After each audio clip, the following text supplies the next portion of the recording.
Join me as I take on the challenge of finding next-level peace with Jesus in my life. Let's see how it changes everything. In a world that's constantly on the go, it's easy to feel like we're just trying to keep up.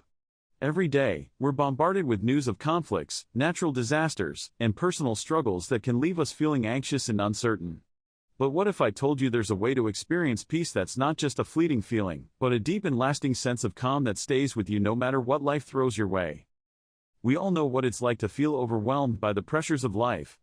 Anxiety and stress can creep in and take hold, making it hard to sleep, hard to focus, and hard to enjoy the things that bring us joy. Uncertainty about the future can leave us feeling lost and alone, like we're just trying to navigate a stormy sea without a map. And it's not just the big things that can get to us, it's the little things too, like a bad day at work, a fight with a friend, or just feeling like we're not good enough. When we're stuck in this cycle, it's hard to see a way out. But here's the thing, Jesus teaches us that peace is not just a dream, it's a reality that we can experience right now. In John 14:27, he says, "Peace I leave with you, my peace I give you. I do not give to you as the world gives. Do not let your hearts be troubled and do not be afraid." That's a pretty bold promise, don't you think? He didn't just come to give us a temporary fix or a band-aid solution, he came to bring us lasting peace that can transform our lives. So, what does that look like in real life? For me, it's about taking time to connect with God, to pray, to read His Word, and to remember that He's in control.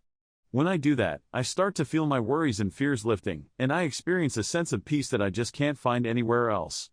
And I'm not the only one, there are countless people around the world who have experienced this same kind of peace.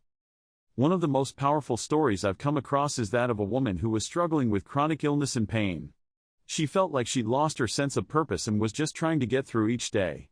But then she encountered Jesus in a real way, and everything changed. She began to experience a deep sense of peace that didn't depend on her circumstances, and it transformed her life. As she looked back on her journey, she realized that peace wasn't just the absence of pain or problems, it was the presence of God in her life. And that's something that we can all experience, no matter what we're going through. Let's recap. We've talked about how peace is possible through Jesus, and how it can transform our lives. We've explored the common struggles that can keep us from experiencing peace, and we've looked at the teachings of Jesus and real-life examples of how faith can lead to tranquility. If you're watching this and you're longing for that kind of peace, I want to encourage you to comment below about your own experiences with peace. Have you ever felt like you were stuck in a cycle of anxiety and stress, but then something shifted and you experienced a deep sense of calm? Share your story, it might just encourage someone else. And if you're interested in deepening your faith and learning more about how to experience peace with Jesus, be sure to check out our next video where we'll be exploring some practical steps you can take to grow in your relationship with God.